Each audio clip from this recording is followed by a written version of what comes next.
and everything I was talking about, the videography, the photography, the content creation, the creative aspect of running my own creative business, were the one thing that I kept circling back to, and was the thing that genuinely got me quite excited. Amongst all the sort of anguish and the heartache of the business closing, it was the one thing that really excited me. Yeah. So I'm like, you know what, I'm just going to give it a go. And if it doesn't work, it doesn't work, but it won't be through lack of trying. So for you then, how does it make you feel as a business owner, knowing that you have different areas of, I guess, your expertise that you can help people with?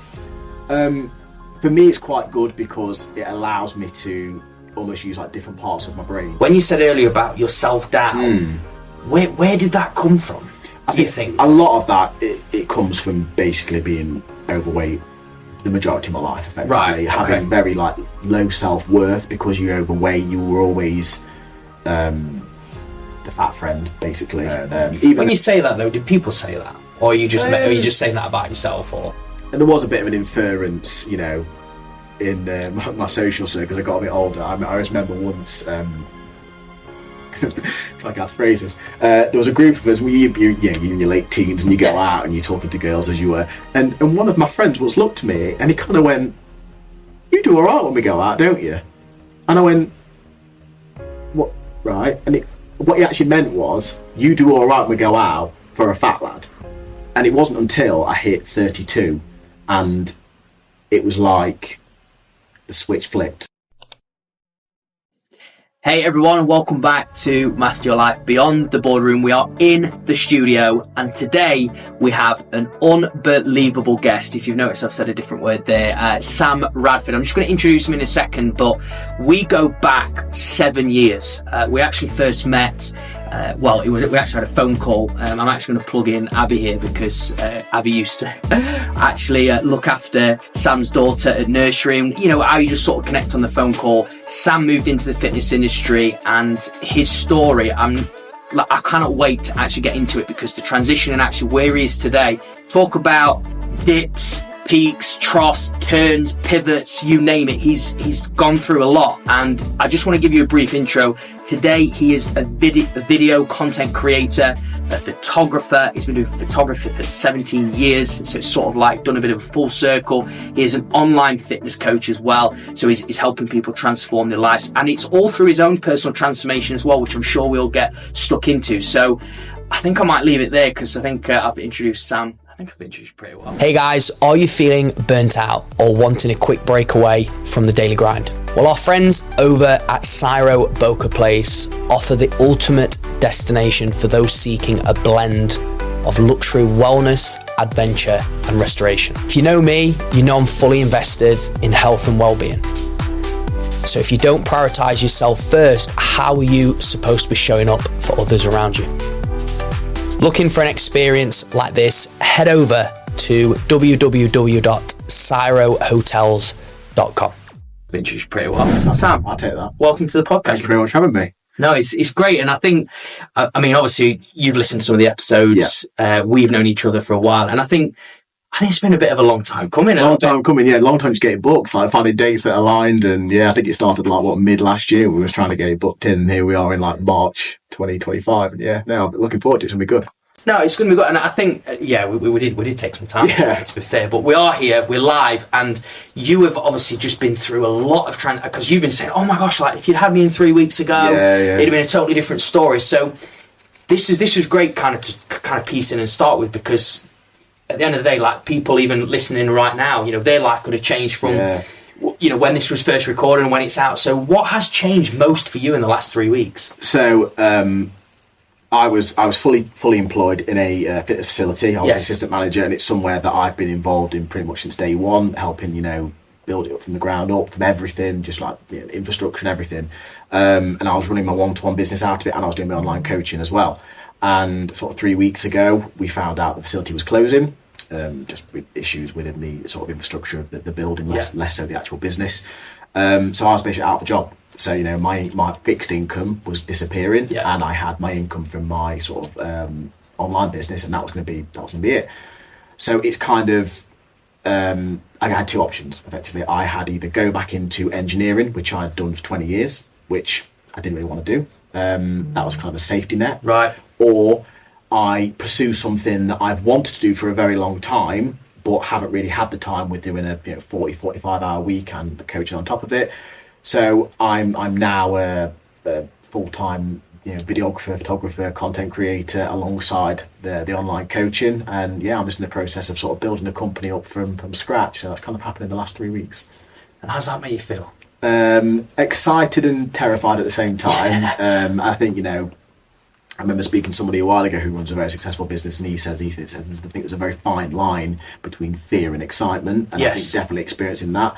And as I sat down with my partner talking about all the different options, sometimes just saying options out loud, even if I didn't think they were viable, and everything I was talking about, the videography, the photography, the content creation, the creative aspect of running my own creative business was the one thing that I kept circling back to, and was the thing that genuinely got me quite excited amongst all the sort of anguish and the heartache of the business closing.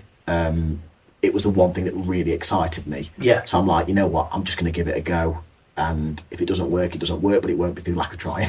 Yeah. No, and this is really good, and I just want to touch on as well, because I was actually quite surprised to hear you say the word engineering again. Yeah. Did you have any conversations about that, or was that just sort of a bit of a bubble idea and you just parked it in? I think when I initially found out, obviously there's that initial fear of like, wow, I've now, as of a date to fix it, I've got no income, and we've all got bills, we've got kids and things like that.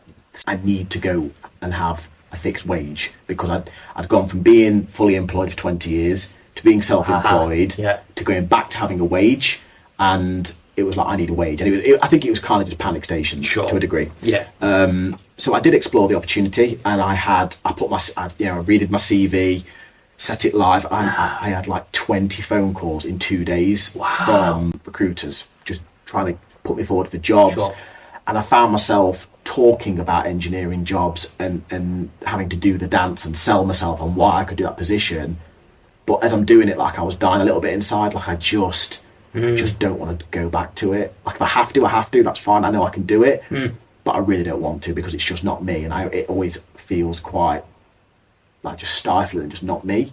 So that's when I came up with a bit of an ulterior plan to do this and sort of give this the best go I can, really. Yeah, but the thing is this is what's really good, and just for the guys listening in on this, that you actually explored that, I guess, that comfort that you've been in before, 20 odd years, that's a long time as well, and you felt yourself dying inside. As you was talking about it. So I guess by you talking it out loud, having those conversations, you started feeling not really sure whether this is something I want to go back to.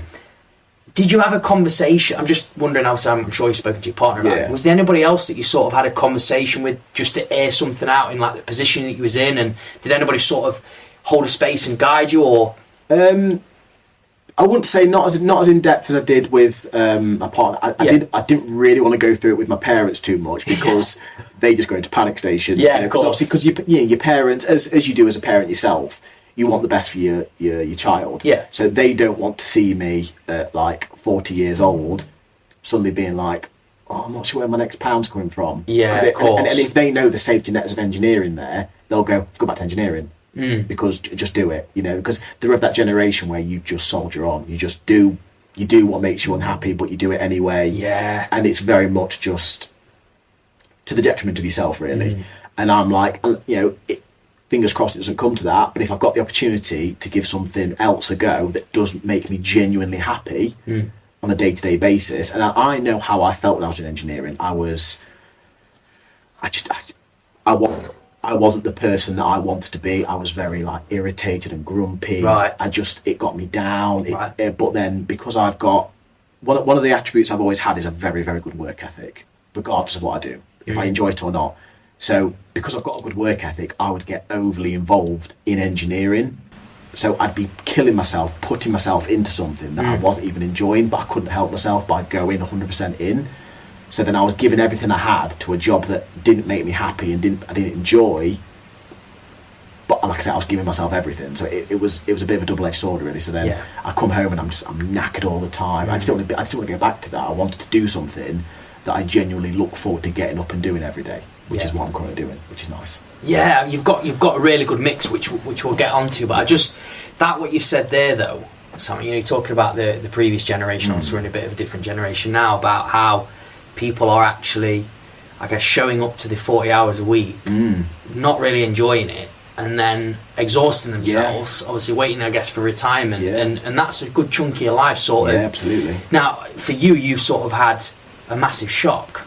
You know, you would never have thought 3 weeks ago you'd be in this position right now.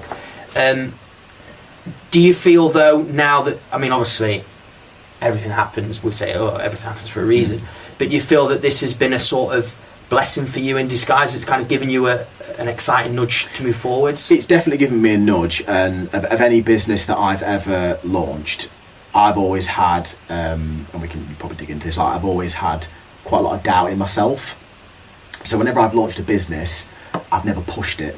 I've kind of had the business, it's been there, I've always done the content and out and that, but it's there. And if people want to use my services, they'll message me. Okay. And I've just left it. Whereas I haven't got that option with this. I've got to be a lot more proactive, and I've probably been more proactive with this business in the last 2 weeks since I formed it, than the last 2 years with my fitness business. Okay. Because I'm, actively reaching out to people, starting organic conversations, offering them services, whether it's for a fee, whether it's a trial, whether it's, even if it's just a meeting to get in the building, have a conversation and showcase what I can do. And obviously I'm doing this on the back of having nothing to show for it. I've started a new business, it's I can show them my sort of photography stuff. I've got no videography stuff to show people. So when I say, you're interested in the promotional video done for your business, they go, cool, show me your stuff, and I go, no.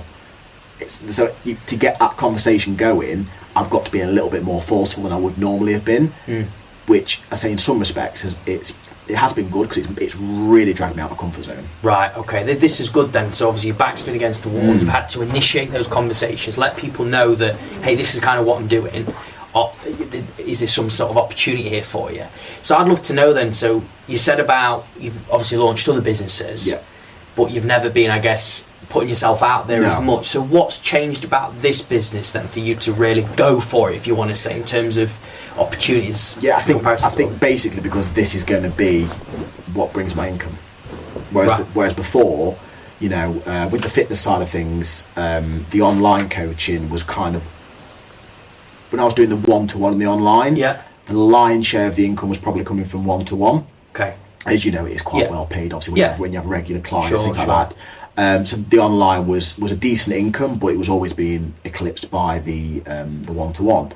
So I never really had to push the online as much. I did obviously push and advertise it, but it was more about having the confidence in my services, because if you're someone that's not particularly confident in yourself, you're then saying to someone, I want you to invest in me to help you get fitter and healthier. Like, yes, I know how to do it, but then you always feel that judgment thing, like that imposter syndrome, all that sort of stuff.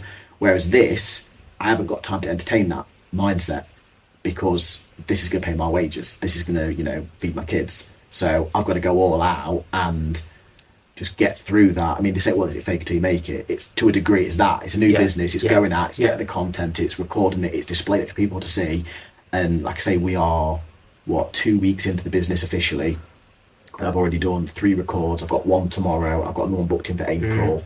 So it's all content I can now display to people and say, look, this is what I can do. Whereas before, I'd probably, if I'd not had this push, my account would still be blank currently. There'd be nothing posted, because I've been waiting for someone to message me.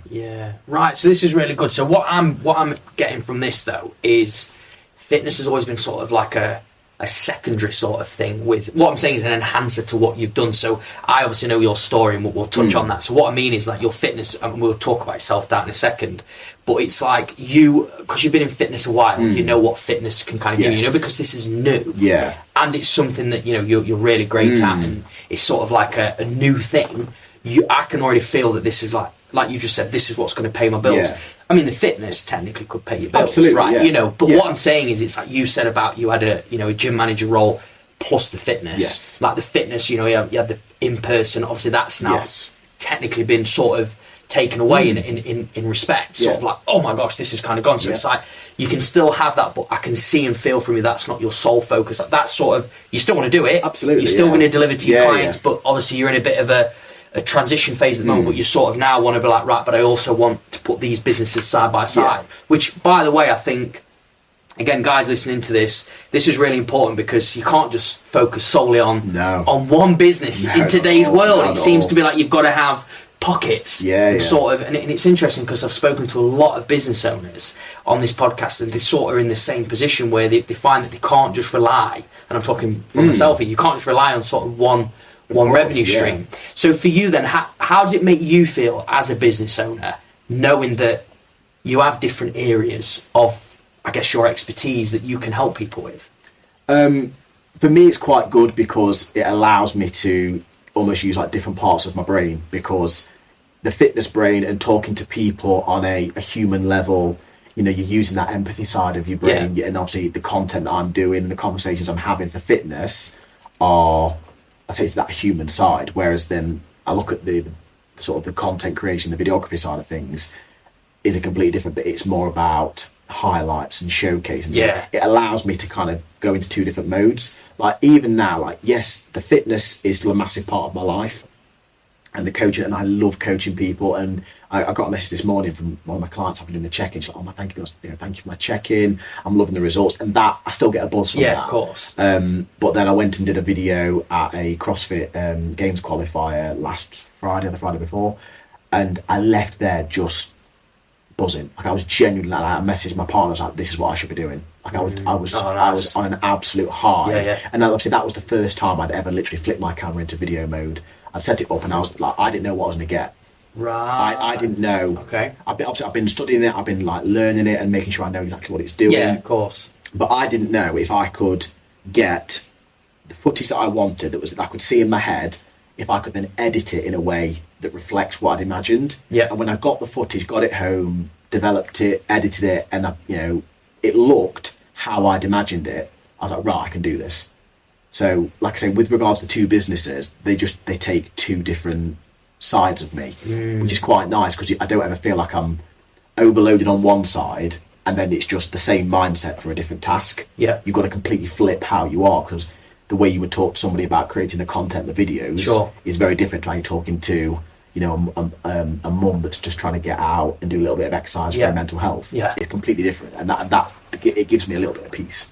Yeah, I like that. I like the peace element too, because I agree with you on that. I think just having that sort of diversification in what you do, like you say, the conversations, the people that you meet, the projects that you kind of run, you kind of go into one sort of business and you're this sort of Sam. And then you come into this business and you're that sort of Sam. But I think the development comes so much in being able to be in these different areas and obviously cater and be, I think the biggest one, like being adaptable to certain things. So I think that's great, and I want to go into the agency, well, not the agency, the studio, the creative side. But when you said earlier about your self-doubt, where did that come from?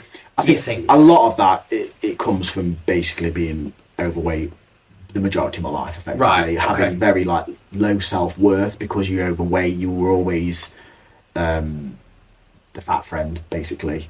Even though growing up I was fit and active, I'd always do sports, stuff like that, but I was the fat friend, even when you say that though, did people say that, or are you just saying that about yourself? Or a bit of both. I got a little bit of bullying in school, right, but no more than nothing special. It wasn't like highlight. It was just general.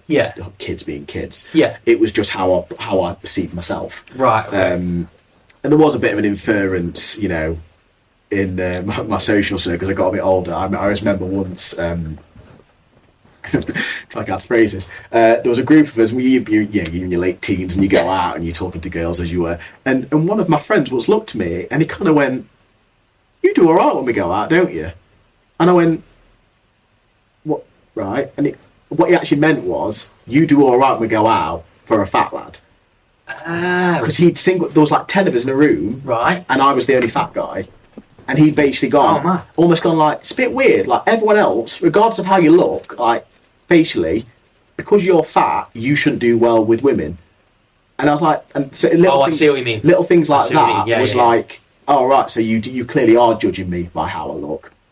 So a lot of that, and I took that into, God, well, I mean, I was always trying to lose weight, and I've done, what everyone's done. I've done, all the various diets, the starvation and the fasting and all that sort of nonsense. I definitely would have done keto if it had been about back in the day. I know. Yeah. Definitely 100% would have done that. And it wasn't until I hit 32 and it was like the switch flipped. So I found out I was going to be a dad, and that's just when not only did I start being more consistent with it, but I actually educated myself to understand what happened. And then when I understood it, I could then apply it, and then I managed to lose the weight and then keep it off, and then it kind of went from there. But I think when you've had that mindset, it's not a very helpful term, but I do call it fat brain. And I say when you've had that, I think it's quite hard to shake. So then when I then developed the business and wanted to go into fitness, whilst I knew I could help people and I understood it, and I knew what to do, and I could obviously empathise a lot with the people that have been overweight, you're still kind of almost having that imposter syndrome. Yeah, but why would you invest in me? Because again, with the fat brain, you still see yourself in a certain way that other people don't necessarily see you anymore. No. But because of that, you then think, well, why would you pay me to help you lose weight?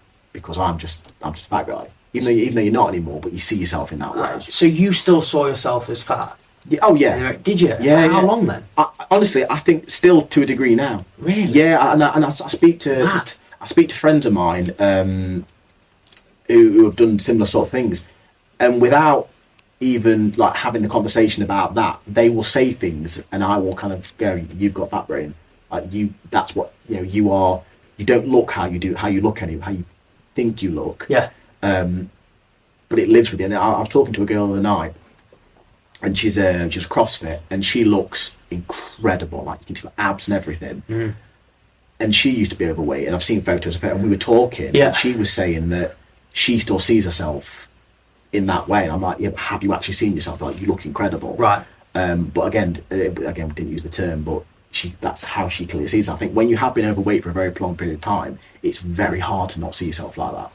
Yeah. Even though you've got so many people around you, sort of saying, you're not fat or whatever. I mean, people will probably still say that you're not fat if you are fat. Well, I mean, I'm pretty sure. I remember years ago, and obviously you've always been in good shape, but I couldn't. You say that, mate. As a kid, I was chubby, man. But as a kid, but I know what you mean. But I'm sure from football days. I might be misremembering, but weren't you out running once, or you might have been walking? Didn't like a car drive by and shout like "get your belly out" or something like that to you years ago? And I remember you saying like I felt like taking my top off and showing them like there's no belly here. Yeah, maybe or something. Because people say like negative stuff about you. Regardless. I know what you're saying. But like I say, when you've got that mindset to then try and form a business around almost like portraying an image. That's where the imposter syndrome comes in, because you still always think, oh, God, why would you pay me? Whereas people do, when people like, a lot of the things people are paying you for is obviously your knowledge, but also your empathy. And if you've been through what they've been through, when someone says, oh, this is how I'm feeling, you can resonate. Whereas if you're someone that's been, ripped your entire life, if you're saying, we just don't eat the chocolate bar, well, you don't need to eat it, so just don't eat it. Well, that's not, we know it's not that simple, don't we? You've got to have that level of like, well, sometimes people do make stupid decisions. So for me, like I say, it's something I've had a long time, and it's something I am working on. I'm definitely a lot better than I used to be when I was younger, but I don't think I'll ever get rid of it. You think you'll just sort of have to like manage it in certain... Yeah, I think so, yeah. Is there any certain, like just curious more, is there any certain like situations or environments where you feel it more? Like in terms of showing up, in terms of the fat brain that you call it, in other... I think any situation where I would have to take my top off would freak me out now. Right, now, even when I did a photo shoot a couple of years ago. Yeah, I saw. Yeah, and I got in like the best shape of my life. I had abs and everything. And still taking my top off in that room. Bear in mind, I was in a room, and it was a photo shoot specifically for a group of PTs. So everyone was in great shape anyway, right? And they just got in better shape. Yeah. Me in that room, even though I was, no way. You could have put me next to 20 average Joes, and I would have looked phenomenal. But in that room, I still felt like the fat guy because they were all like single-digit body fat. And even though I was probably teens, I still felt in my head, oh, you don't look good enough. But then I see the photos, I'm like, well, God, I'd kill to look like that now. But at the time, it was, God, the taking your top off and having your photos taken, so alien to me, so alien. Really? So let's say you was to go on holiday with like your partner this summer and walk down the beach with your top off, you would feel... Oh, massively. Really? Yeah, really self-conscious, really, yeah. which is crazy though, because it's just crazy, man, to hear that from you. Yeah, it's of what you've done, the work that you've done. Yeah, it's I think it's always going to be there. But on the flip side of it, the main things that I do that kind of pull me away from that a little bit is like my kids have never known me not go to the gym or be that's good healthy. Though, so as far as they're concerned, Dad goes to the gym. Dad's healthy. And they see photos of me when I was massively overweight when I was like 22 and I look like I'm 50. And they don't recognise. They ask me who that is. I've got hair, which helps. That's a big difference, mate. And then, but then like it sounds really stupid, but like my daughter will draw a picture of me and she'll draw me with muscles. That's and like in some ways I'm like, that's really cool because you clearly see me differently to how I see myself. Correct. Which for me, but they would say it straight though. Of course. Oh god, yeah, they would. Yeah, absolutely. I mean, the kids can be brutal. Yeah, I've heard it, man. But yeah, so like, that is quite nice because that kind of does reinforce. Oh, actually, maybe I'm not the version that I see myself. But I still think you ever get rid of it. I think it's still kind of there. And and do you know what? It's not about it completely going because it's been a big part of your life. I mean, if we talk about the years, I mean, how many years would you say you was in this sort of like overweight stage of your life? Oh God, from 22 till way older than that. Literally overweight kid, overweight teen. Really? Yeah. Like I say, 32 was the cut off of. So basically 32 years of your life? Basically, yeah. So you don't just get rid of it in like 8 no, years, do you, and stuff like that? No. So in terms of this feeling then, because this will be good, because I'm sure a lot of people are sort of like resonate with that, probably saying the same thing, sort of. And even for me, I'll be honest, like even I, sometimes people don't believe it, but I sort of struggle with my body image back in, I did. But then it's just because you've the perception of always been in good shape, as it's what you expect of yourself. Like, of course. You could be, if you're someone that walks around at 19% body fat and you get up to 25, somebody would go, God, I'd kill to look like you, but you know that 19 is your normal, so you feel bigger. So it's relative to you, isn't it? So no one's got the right to say you shouldn't have body image issues just because you look a certain way. It's completely specific to that person. Yeah, no, absolutely. And also you'll find as well a lot of people that, like, well, you just spoken about that girl that, you saw at CrossFit Games who's like got abs and stuff, right? Is you also do find a lot of people that do look in incredible shape that really struggle with the way they look. Now, this is leading on to sort of where my mind's going. Obviously, this is really good, again, for the guys listening in. When you'd spoken about sort of the self-doubt and I guess with this new business that you're building, you're sort of like pushing yourself out there. And you was talking about imposter syndrome, the feeling of yourself, like you've spoken about, why would people invest in me? I think this is why we're seeing a different Sam in this business. Because with fitness, there's still that identity there. So, like, obviously you gain clients, you've got empathy, you've got all this. But because this is sort of like being in the content creation world, video editing, people are not good, because come on, let's be honest, mate, PT can be brutal. People are like, you've got to look the park, all that kind of stuff, right? But with this, it's not so much. It's a skill. It's a skill. Yeah. So there's you going, I'm out my comfort zone, opportunity, bam. So it's sort of like a really good avenue for you. And it kind of then eliminates that sense of self-doubt as such, because it's not... Because it again, like it's not like a healthy swap. But, no, I know. But what you mean. From like an ability to push and drive a business, it's a skill. I can go in, I can create content, I can record stuff, I can design stuff, I can deliver something, and subjectively if it's good. Like, yes, obviously people have got their own taste, and somebody might, can you tweak this and this and this, but if you're presenting something that's good. And even if it's not to someone's taste, it doesn't make it necessarily not good, it makes it not to their taste.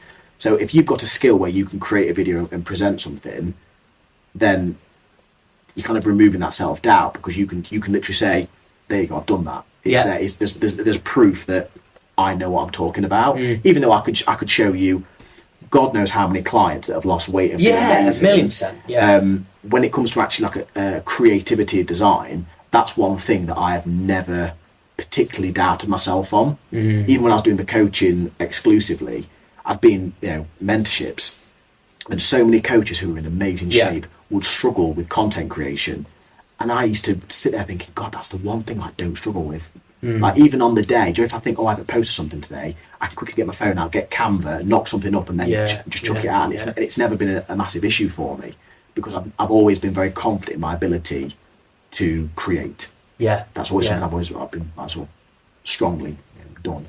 No, definitely. I mean, I know you've been very creative because obviously like in the muscle coach days, you come along, took photos of the parties and boot camps and stuff like that.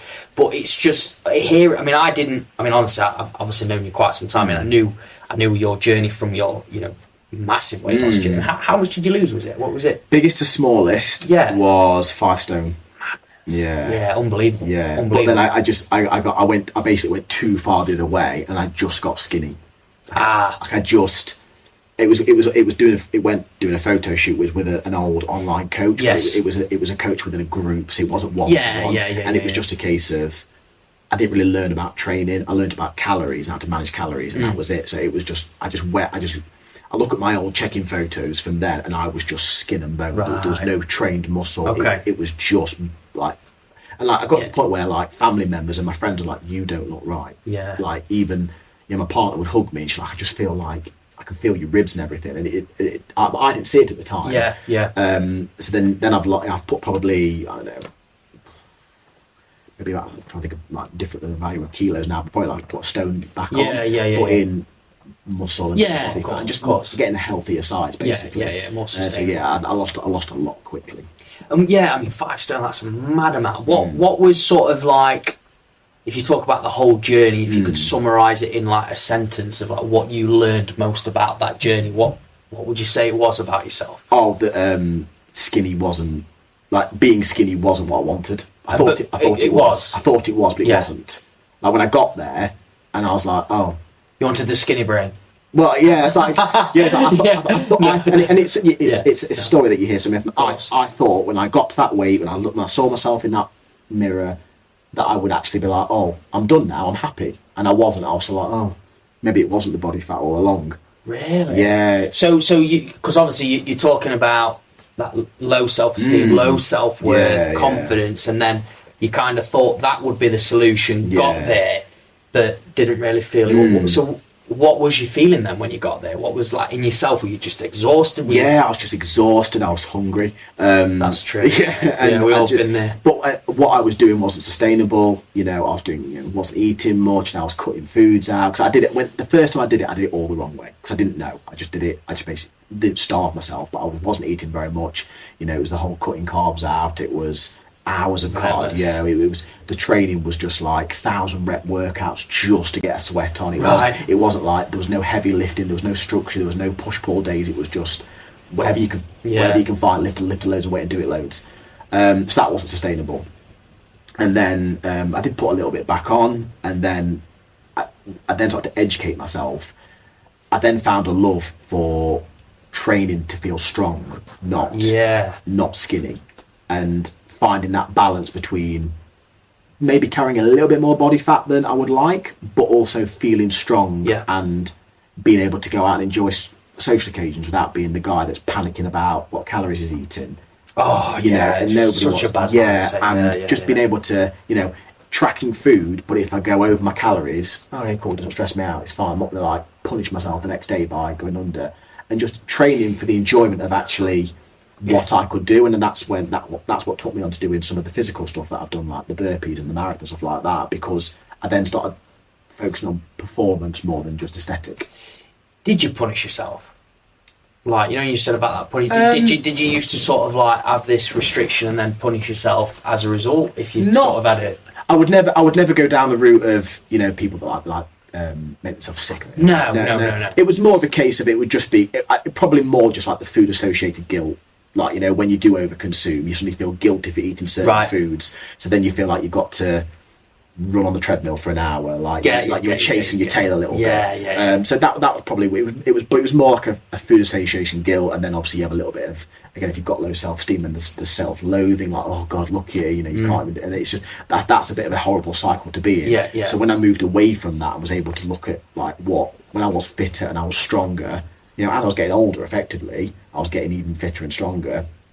I realised I could do more cool stuff that wasn't focused purely around weighing less. So that's kind of what really took my interest as I got a bit older. I like that. So when would you say you was at your, like, I mean, I know obviously you're in a fit position now, but when would you say like you was like, gosh, do you know what? That was my fittest, healthiest first time in my life. Probably, it probably only, so what are we on now? So probably 30, 39, 38. Yeah. And that's when I was a one-to-one PT and an online coach. Yeah. So, you know, like I used to be at any time and and you're there all day, as you'll know. Sometimes you've got early clients, middle, so you're training all the time, and you know you get to the point where like I'm just going to go on the stairs for 45 minutes to kill some time.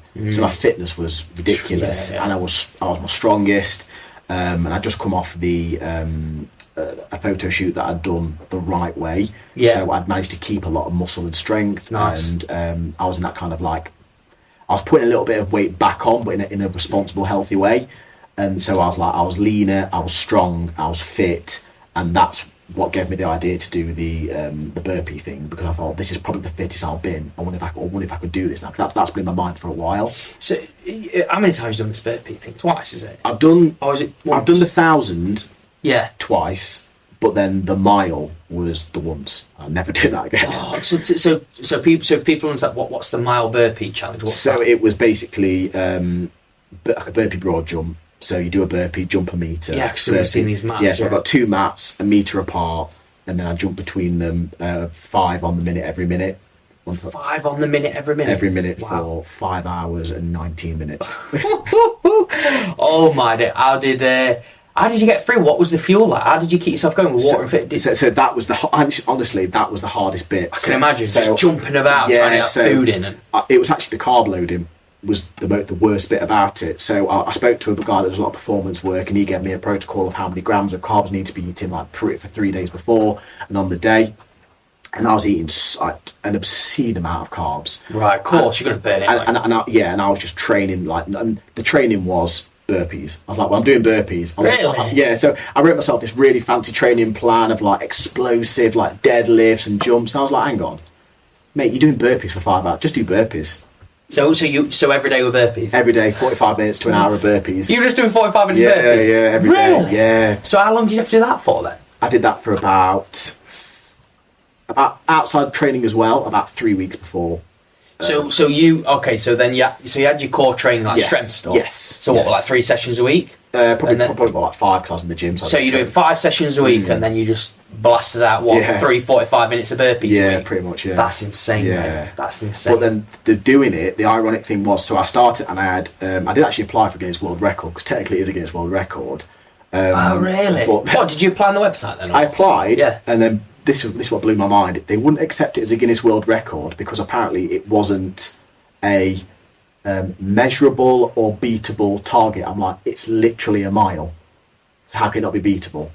But so I claim that I've got an unofficial Guinness World Record. It doesn't exist, so I'll take that. But so no one's ever done that? No one's ever done it now.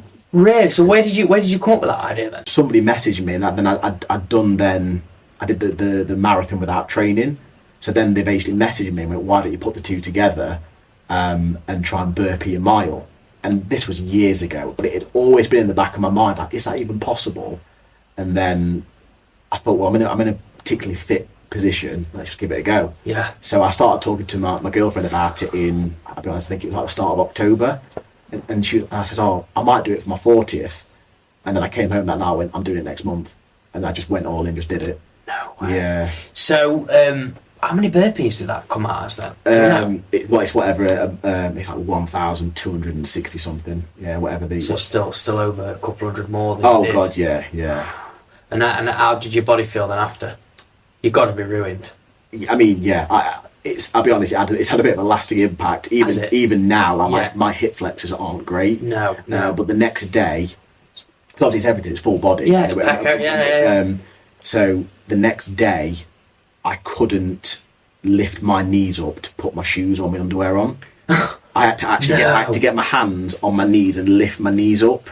Oh, wow. And then me and my girlfriend went for a walk, just 'cause I needed to move. Yeah, got the legs, yeah. And we were walking around Bakewell, and I couldn't lift my leg up to get up a curb, which is like, a few inches. Yeah. And I had to physically because I just couldn't lift my knees up. Yeah. I was in a bad way for a good few weeks, but even now, I say my hip flexors aren't amazing now because it just destroyed me. I think I worked out in my my body weight at the time in volume through the amount that I did, I think it worked out 2 Arctic trucks worth of volume went through my body over 5 hours and 20 minutes. Yeah, so that's a lot. Yeah, that is a lot. Did I see you did it for charity or something? Yeah, so I did it for Footprints, which is a charity that helps kids with learning difficulties. So 4 of my clients have either got or had children involved in that charity. Right. So it was linked to my business. Yeah. And then Blood Cancer UK, because my girlfriend actually suffered with blood cancer back when she was 30 years old. So yeah, they were amazing with her. So. Oh wow. That's a really good cause, mate. I mean, just that alone there when you share, it's mad that. I mean, also I did see it on live Instagram and stuff. That's enough confidence there, though, how fit you've become, you know. But it's odd because I've never had self-doubt when it comes to like a task or performance, because I know I'll get it done, because I'm very dogmatic with that kind of thing. It's always been down to self-image. So if you said to me, like the marathon, I did a marathon without training to see if I could. Yeah. You know, and it took me 6 hours, but I didn't train. I literally just went and did the marathon. Yeah, yeah. But there was never a doubt in my mind I could do it because I'm belligerent. Yeah. But if it was stand up on that stage and take your top off, absolutely not. Yeah, I'd be racked with self-doubt, which is a crazy thing. Yeah, yeah. I suppose the world that we live in today, though, with regards to image and visuals, probably doesn't help. Oh, not at all. Like you need to see somebody. You know, you could see anybody online that looks incredible, and there's a picture on there, and you look at the comments, and there's people being like, so mean, like someone like James Smith. You know, he's in good shape. Yeah, yeah. And you'll see comments on his stuff being like, "Oh God, yeah, you're overweight. You'd look better as a PT if you were more ripped." And it's like, no way. Yeah, it's like crazy. It's like mad because he's still in good shape. Exactly. Yeah. So it's an impossible bar that you're never going to hit. And I think when you've got the old fat brain, it's difficult. But I say from a performance, work ethic, that sort of stuff, and a few people about the burpees thing said, "We think you'll do it because you're stubborn enough to do it, not like." You can't do it. Like you are just bloody minded enough that you will do it. Yeah. I'm just trying to think in your mind. Are you sort of like trying to prove a point, or in a way? I think so. I have spoken to people about this, and it's something I'm quite aware of. It. I didn't need to have like a eureka moment. It was very much I'm aware of this. I think because having been overweight and obviously having quite low self-worth. The way that I would almost like demonstrate value would be the hardest worker. You've said this though, it goes back, don't it? Yeah, I would, even in engineering, I would stay as late as I need to get done. If that task needed to get done, end of play today, it's being done end of play. If I had to come in at 4 o'clock in the morning to get it done, I'm getting them 4. Yeah. I would get involved in everything and I would commit 100%. Like I would always say to people that I would never profess to be the best engineer in the world, but my work ethic meant I was always incredibly well thought of where I'd work, because they knew if I was on the job it would get done. And there's some people that are like, oh, home time, see you tomorrow, whereas they knew that I'd get the job done, because I cared, basically. And I think looking back, I think I basically would attribute a lot of my kind of self-worth would be to I've done a good job, I've worked hard. That's how I displayed my worth effectively, which I'm not saying is particularly a healthy mindset looking back, but it helped me get quite ahead because I worked very hard. Yeah, I mean, it's evidence right there, and I guess in a way it gives you validation, knowing that, like, look, this is a trait I have. It's not easy. I've created it, I've crafted it. I can use it. Yeah, you can use it. Where do you think that comes from, though? Was you sort of exposed to it at a young age? Was your family sort of like hard workers? Did you kind of get that ingrained in you, or did you have somebody as a role model? I mean, my dad's always, because my dad was a self-employed gas man supporting a family of 4. Growing up, he was working 6 days a week. It was almost weird when he was at home on a Saturday as he got a bit older. Wow. He would get up and he would be gone before I was awake. And then he would actually come home, have dinner with us, and then go back out again. So he would see us in the evening for an hour to have dinner, and then go back out and get home at 8 o'clock. And that was 6 days a week. Wow. And I can only assume that subconsciously that's kind of ingrained in me, that my dad worked hard, so I'm working hard. And then when I was 16 and I went into engineering at 16, and my sister went to university when she was 18. My dad said to her when she was 18, he said, "Oh look, we'll either buy you a little run around car so you can commute showing to Nottingham, or we'll pay for you to live in." Well, she wanted to stay at home, so they bought a little run around car. And I got to 18, but obviously from 16 I'd worked, so I had a little scooter, paid for myself, my phone, I earned like $3,000 a year, because you're 16, they can pay anything, nothing. Yeah. And it got to 18, and my dad had actually turned around to me and say, I'm so glad that you're in a position where you're earning money, because if you turned around to me and said, "Where's my car?" He's like, "I ain't got it, I can buy you one." Right. So you're basically, you're doing it for yourself. So that kind of made me feel quite proud. Yeah, responsibility. Yeah. That at 18 years old, I'd taken that burden off them, because I was self-sufficient to a degree. Yeah. So obviously, you kind of seen it as a young kid. Was there anything that you sort of, like for you as a young kid, is there anything that you can remember that sort of like even an achievement really? Because obviously you said you had that sort of like you was chubbing over as a kid. Is there an achievement that you could recall on that you felt like that was a hard work achievement right there that sort of... Nothing, I wouldn't say physically. I mean, getting into the school football team when I was like terrible. Yeah. Even at like 10 years old, because I hated football up to the age of 9, and then suddenly decided that I loved it. Yeah. I got in the school football team, basically big clogging centre back. And that was like a physical thing. Like, God, I never thought I'd ever get picked to be in the football team, because obviously when you're at school, like if you're in the football team, you're just called by association. Yeah, I know what you mean. Yeah. And that was the thing. And then just going through school, I never really, because I was very like, at school I was mid. I wasn't cool, but I wasn't a nerd. I was just mid. Yeah, you sat there. I was never like cruising, mate. Yeah, like some subjects I was good in, some subjects I was bad in, but I never got picked on for being a nerd. I wasn't like brainy. Yeah. But like as I've got older, that's where I feel like my kind of, not intelligence, but my ability to adapt has come to fruition a lot more. It's like I would never class myself as being really intelligent, but I can pick things up really quickly.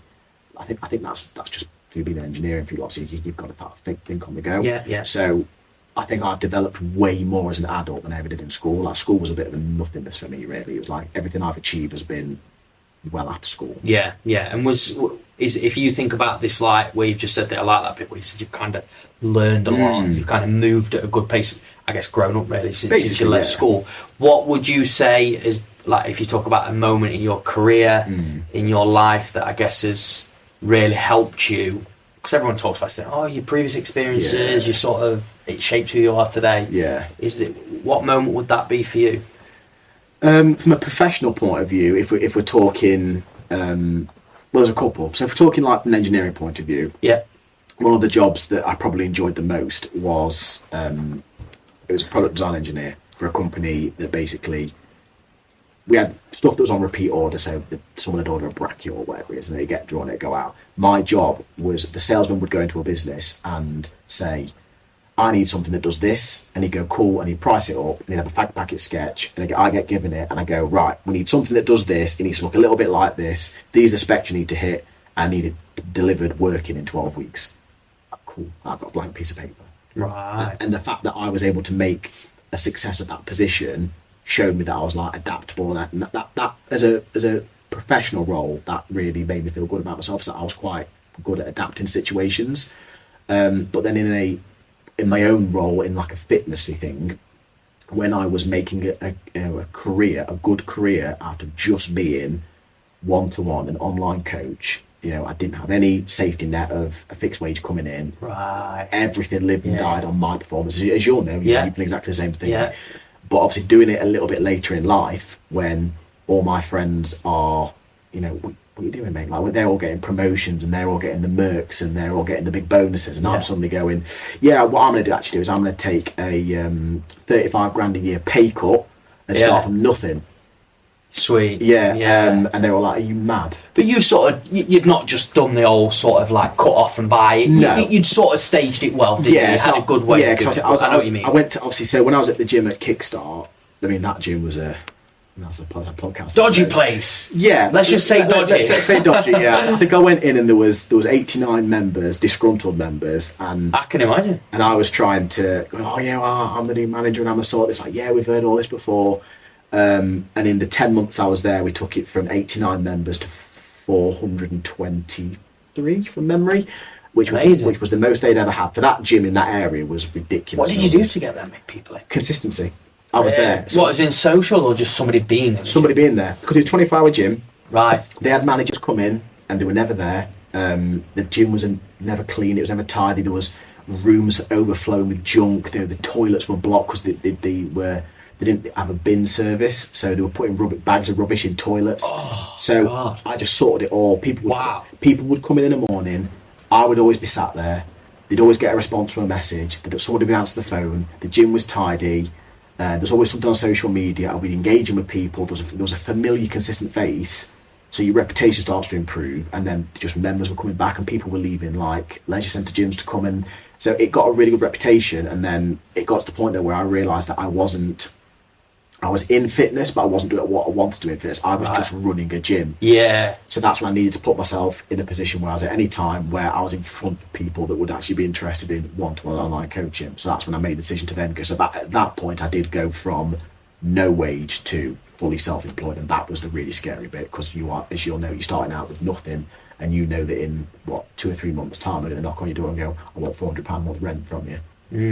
Well, yeah, definitely. And obviously, just the audience won't know, obviously we've known each other a while, and we've sort of, there's been a lot of, as I said in the intro, a lot of like pivoting. Yeah. You'd also joined an online coaching company, wasn't it, as well? So you sort of like was Kickstart manager, doing a bit of one-to-one. Then you kind of joined an online team as well, didn't you? And how long was you? Well, I'm trying to think how long I was with them for. Probably maybe 7 or 8 months. And I was hoping because the guy that runs it is fairly well known, and obviously that brand is doing amazing now. But I didn't get anything from it in the respect of I didn't get clients from it. No. I was hoping it would give me a little bit of exposure, which I'm sure it did. And I did get some one-to-ones referred to me, which was great. But from an online thing, which obviously what I wanted to look at, I didn't really get much from that, because obviously they were going to the guy that owned the business. Sure.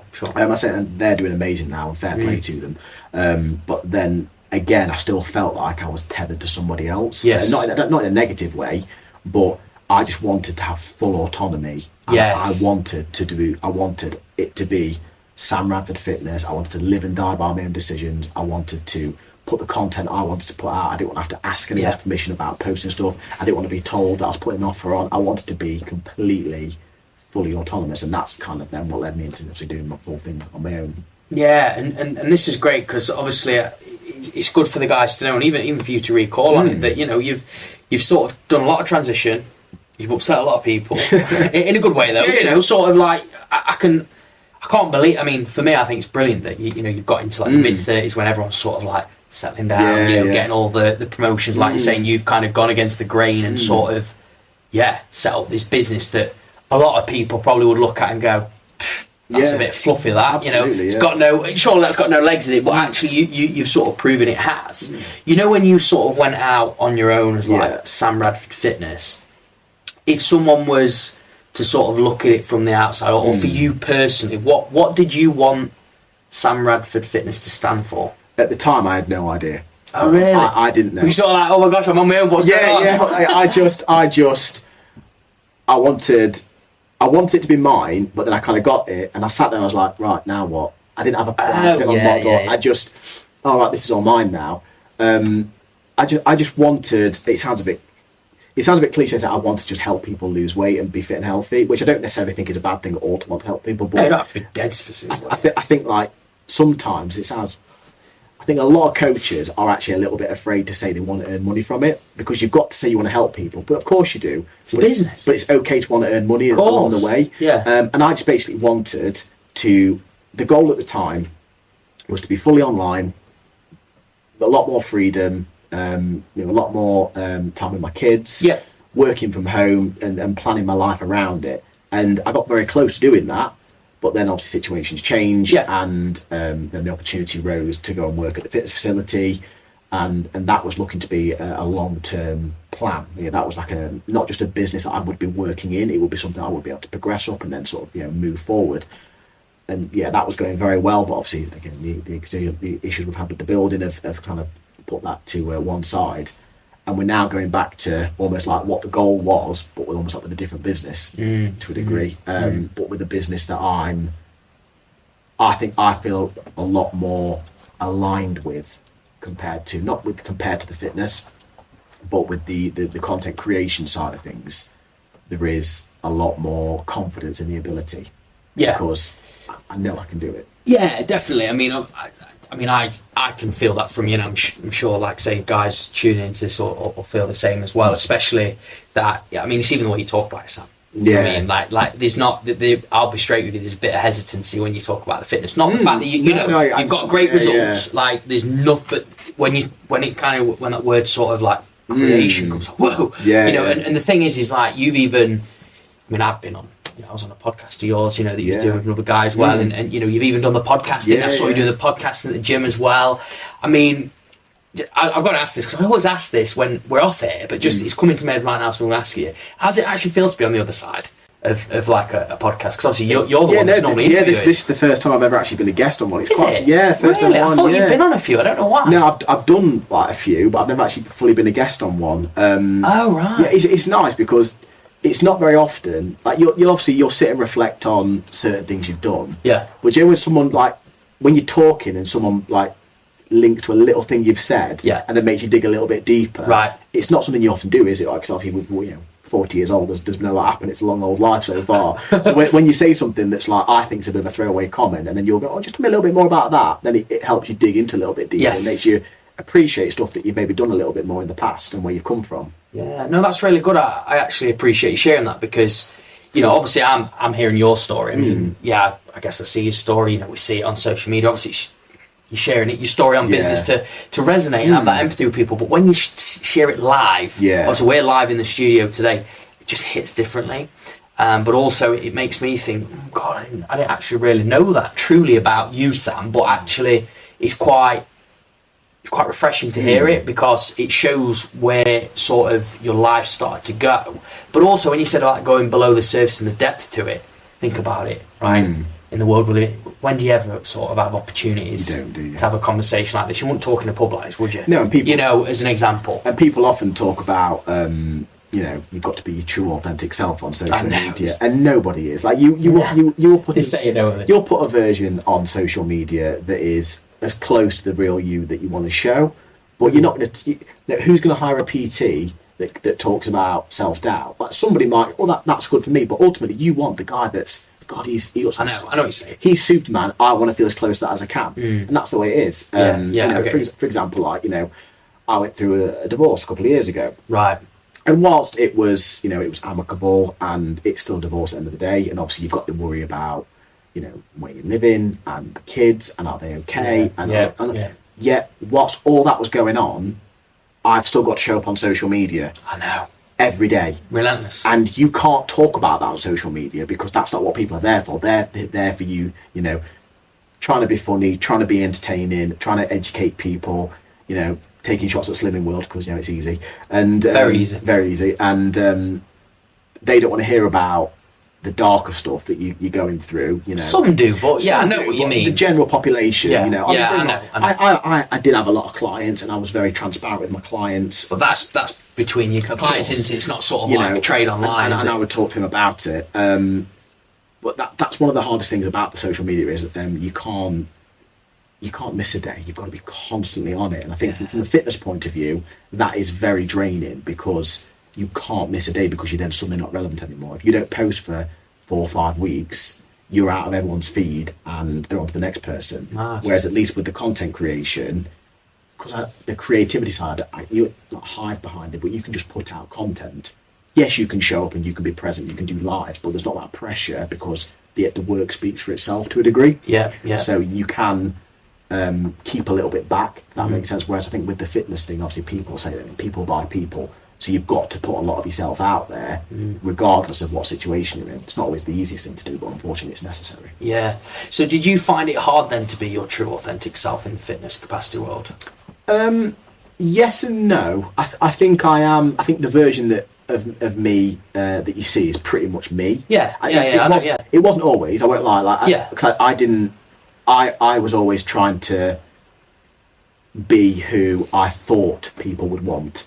For example, like you see, like James Smith resonates with people. That's when he was very like aggressive and assertive. Yeah, we're calling a lot of people out. And that's not me. That's just not my style. No. And a lot of coaches went down that route. Exactly. And people still do. I know. And I went. I did like that, but like the light version for a bit. Okay. And I was struggling for content because it wasn't me. Right. You see, tried it though. Yeah, and I was like, you know what, this isn't me. And then I just started having fun with it. I just started, putting playful content out. All my content is like very dark grey and bright pink. I like bright pink, so it's all graffiti because I like it. And the more I go on, I'm just doing what I want. And if people like it, they like it. Good. If they don't, that's absolutely cool. I'm stop creating stuff that I think people think I should be creating. I do what I want for my audience, for the people that I want to work with. If it doesn't work for you, that's cool, you're not my audience. Whereas before I was trying to please everybody. And where do you think that come from though? I think for wanting to please an audience, I think it's because before I knew who I wanted to work with, I didn't know who I was talking to. So I thought my content was so incredibly vanilla because I was trying to not offend anybody. And whilst I don't want to offend people, I want people just to engage in what I'm doing, whether it is a like or a laugh or whatever. Yeah. And I was terrified of doing something that somebody would take offence to or not engage with. Yeah. So it's that thing is that I started, rather than speaking to somebody, I spoke to nobody. And for years, if you go back through my early content when I was a qualified PT, honestly, it is god awful. It is just...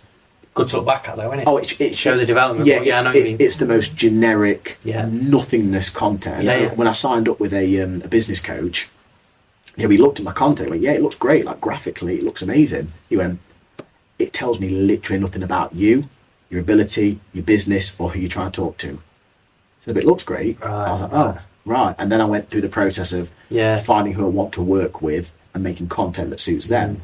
And now it's the people that I want to speak to in the way that I want to speak to them. Yeah. And that's kind of what it is. That's me. But I think though, so it's interesting. I like what you're sharing here, Sam, because I'm sort of like, I joke about this in a way where I could say, I don't know what I'm doing. Just put it out there. I don't even know what I'm talking to. But, 40-year-old man, business owner, exec, whatever, right? It's not, I don't know, just fire a shot sort of thing.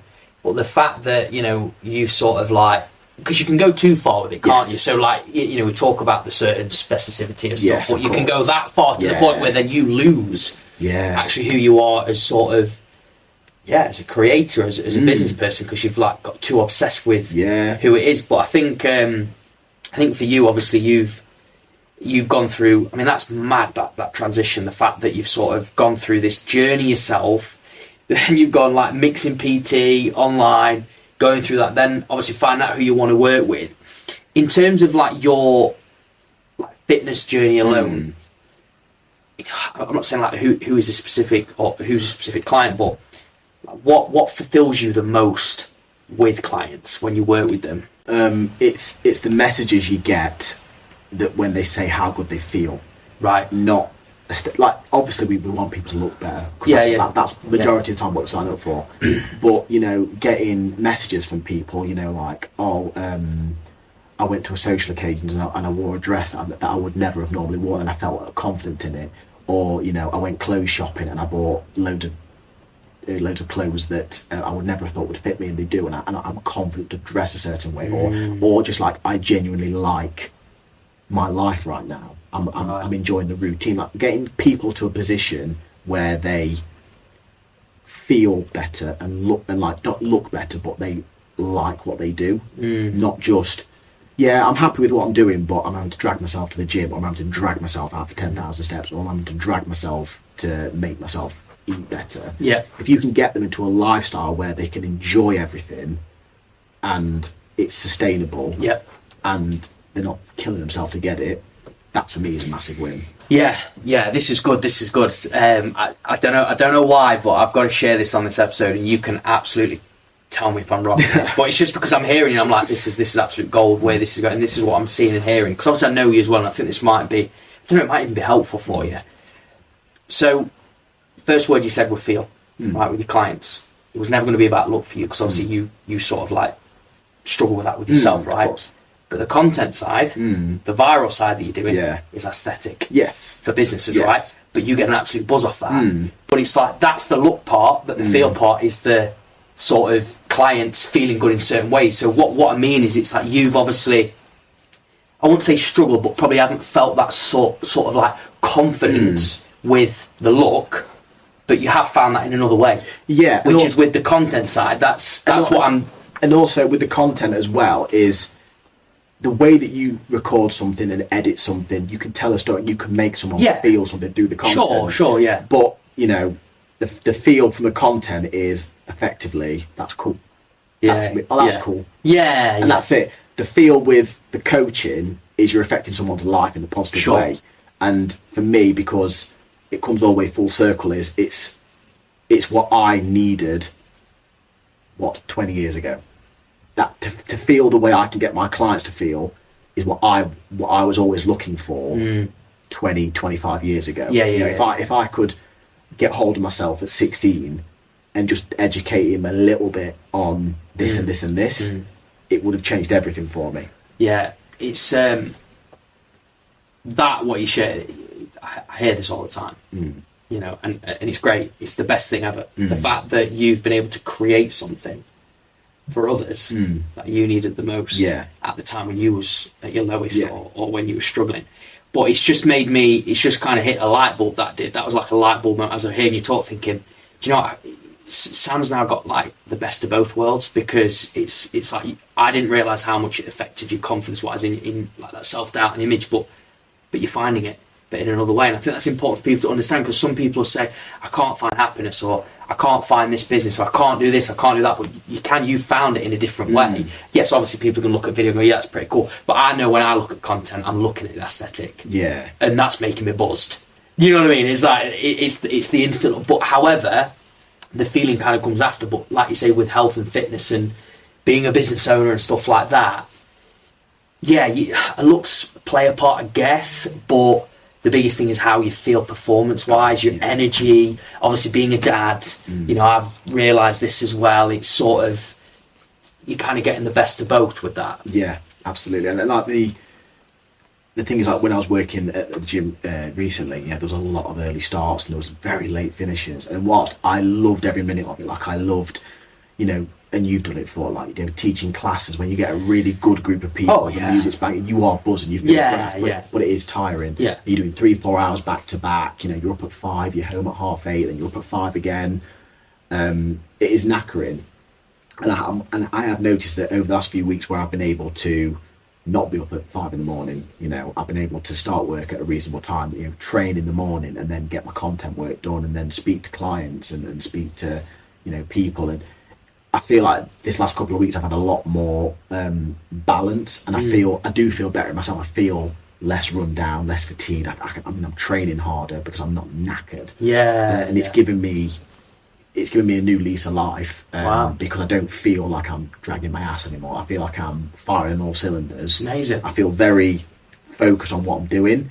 I'm very structured with my day now. You know, I'll work for 2 hours on one thing, and then when I hit that 2 hours, that's done. I move on to the next thing. It's not a case of, I'll squeeze this in as and when I want. And I know something obviously you've been very big on is obviously time management. You know, prioritizing. Like I am busy, but I need to get my training in, because I know if I'm that's important for me, and if that suffers, I'm going to go downhill as a result. So it's all about time management. It's a bit big at the minute, because when you're self-employed, unless you've got a meeting or an appointment, you know, you could be sat in bed till 10 o'clock. Easy. Which is great, but that's not doing anything for you. You're structuring your day, aren't you? You're the one that's structuring your day. When was the last time you felt this way? Like in terms, you know, you just said, I'm firing for more cylinders, you know, I've got this new lease of life. When would you say that? Honestly, I genuinely don't think I ever have, because I've always either been working for somebody else from an engineering point of view, or when I was then managing the gym, again, it was crazy long hours because I was pretty much there on my own. I can remember all this, then you're into online, then you're into one-to-ones at the gym, so again, you're up at 5 and you're finishing at 8, you're fitting sessions in when people can make it, you're up at 5 and someone's at show for a 6 o'clock appointment and you're like, I could be in bed, or all these things. And obviously then at that time I was obviously going through the divorce, so you've got all that in the background. I know that was a heavy part, That was obviously hard. So to be in a position where I'm settled, you know, the kids are in an amazing space, I've got an amazing partner, and I'm genuinely, like I say, the more I talk about it, I get excited, because I'm in a really good space where I can see where the business can go. I'm having conversations with people that I never would have even dared message, let alone booking for, even just a face-to-face chat. Even if I'm getting to the point where they might not want to go ahead with something, but they've at least seen me. Planted the seed. Exactly, and the next time you're there already. I mean, I've probably had more off one video that I posted from the CrossFit qualification. Obviously, I've done more since. I had more inquiries for prices off that one video than I have in the last probably 6 months of online coaching. Mad. Yeah. Wow. Yeah. From one video. From one video, yeah. I mean, I think I've done something like 7.7 thousand people reached in 10 days off an account that's got 50 followers. Yeah. See, okay, that's good then. That's actually good to touch on, because, well, I'm not trying to talk about data and stuff, but go show that numbers, like in terms of like the followers or like, don't always mean everything, does it? Yeah. In terms of like people who can see it. Of course. You know what I mean? Like, there's so many people out there that can see it. Of course, and like it's that stupid thing. It's like you go, oh, that video got 1,000 views. Oh, that's not great. But then you look at 1,000 people, you think, well, 1,000 eyeballs is a lot of people. Yeah. That's a lot of people. Yeah. And if one of those people has now clocked you as, oh, maybe go for my business in the future or now or whenever, and it starts a conversation, then that's worth it, Yeah. And that's one of the things that I have always been very focused on, is the consistency with the content creation. Like even when we were doing the gym, even when I was going through the divorce, even when I've been through it, I've always posted every single day relentlessly. You have. I never skip. Yeah. I always do something because it's that consistency. It's got to be done. It's always got to be relevant. Unfortunately, it's the nature of social media. Well, yeah. I mean, yeah, and I commend you for that. I really do, Sam, because I think knowing a bit about. I mean, I will never fully understand because I'm not being through it myself. But to hear you go through what you said, I mean, just to kind of just check in with the guys, just what I've heard today, and you'll hear this, but we'll watch it back and stuff. That you battled with your body image, just to kind of get it together, pretty much for 32 years of your life, something like that. You've always struggled with self-doubt. You've people-pleased for a lot of your life. You went and took a leap of faith to go into an industry that, through your own journey, you went. I mean, it's not just what you've done; it's the places you've been at. Like you went to a gym that was basically full of shite. You know what I mean? Like literally a dive, like a homeless person's house, right? Absolutely. Because I've seen it from the outside. I couldn't believe that was even open, if I'm being honest. But you turned it around, right? The growth's ridiculous. The fact then you joined a team to see growth there. It did its part, didn't work out. I've been in a similar boat. The fact then you went and did your own. I mean, Sam Radford Fitness. I mean, guys letting you know it started in your garage. Yeah. So you had it in your garage. You had a garage gym. So that is massive. You did that. I can remember seeing your photo headshot there with black wall in the background and your logo and stuff. Then you've sort of like done a bit of photography on the side. Obviously, you've come to some of our days and stuff like that. You've obviously then had an absolute dream opportunity to go into a gym. You built that from the ground up. I mean, gosh, you had all your trousers on. You were fixing stuff, doing everything. I've come and visited you and stuff like that. Then now, you're still doing your online business, still going really well. You did you did one-to-one PT online. You was at any time. I mean, I'm backtracking a bit. And then now you've got this content sort of creation profile that's sort of, like really going well, and it's opening so many doors for you within 3 weeks. And I just think, piecing it together, I just wanted to share that because I just feel that for anybody listening in, think about how many different paths you've sort of taken, but you're still excited about what's going on. It's not defeated you. It's not you've not gone back to the safety net of security of, I'm going back into employed roles. Been close, but close enough. You're still not there. You've sort of like buckled up that courage, which, by the way, you've beaten self-doubt because you've not let it take over you, and you're kind of pushing out your comfort zone, like you say, and you're getting after it, mate. Which is good. It's hard, but like I said, as long as you're doing something that you're genuinely excited to do, you'd be crazy not to give it a go. If you're in a position that you can, I'm lucky in that I've got the money coming in from the online thing that props me up. You've got other areas, but obviously there's a time limit on that. So I know I've got a time limit in my head to make this work, and that's one of the driving factors. I know I was listening to you guys talk to Sean, and I was actually smiling as he was talking about it, because he was talking about, when you start a business, you haven't got to rush. You can take your time, and you can do it. And I was laughing thinking, I can't take time. Yeah. It is 100 mile an hour. It actually takes us back full circle to the conversation we had walking around Kingsmill Res, and if you say just go all in. I know. And at the time you were talking about the fitness, I know. but it's actually come full circle. That's what I'm doing now because I have to.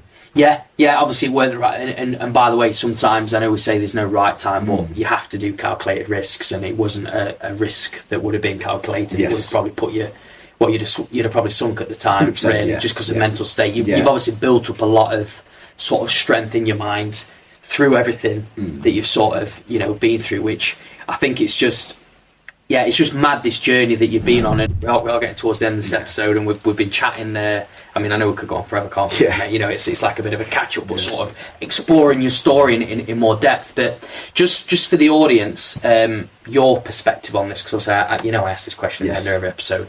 What does mastering your life mean to you? So I've been thinking about this. So for my life, as it were, as long as my kids are happy, safe, they've got a roof over their head, and I can be a present dad. Nice. I'm done. I'm happy. As long as I'm not coming home and I'm tired and I'm frustrated and I haven't got time to engage with them and I'm like losing my temper with them. That's a win for me.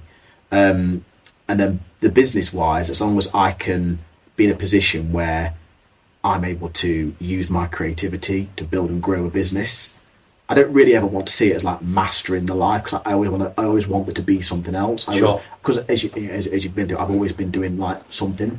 You're on a journey, aren't you? Yeah, and but I want it to be a little bit. I want it to be a little bit more consistent in one area now, rather than sort of up and down. Yeah. But I want it to be.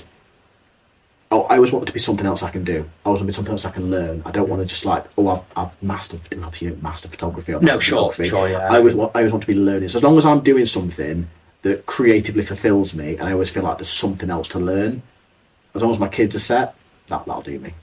Oh, brilliant, mate. I absolutely love that. I mean, obviously family, massive, you looking after yourself, I think it's great. And then that sort of exploring potential, and I mean, it's a bit of an infinite creativity for you, really, isn't it? It's just keep going and going and going. So look, if people that are listening in today, watching in today, want to connect with you, where can they find you? So Instagram is probably the easiest way to find me. So as we've said, Sam Radford Fitness is the Instagram, and then Viral Edge Media is the new sort of media account that's slowly filling up. Obviously, there's a few videos on there already, and I'm doing some more stuff out there soon. Yeah, brilliant. Well, we'll make sure that's all in the show notes, mate. But look, final thing from me, thank you very much for coming to our studio and having this episode. I enjoyed it. It's been great. It's been awesome. Thank you very much for having me. Yeah, bro. You enjoy it? Yeah, it's really good. Cheers. Good, man. Yeah. Good. You did well, mate. It was good. Thanks again, guys, for watching and tuning into our episode. If you enjoyed this, all I can ask is support us on our journey to impact more business owners' lives, and any of you in the audience that are listening, just by tapping a like. Drop a comment below as well. Let us know your feedback. What was the biggest takeaway from the episode today? Make sure that you do subscribe to us and connect with the guest as well, and we look forward to seeing you on the next one.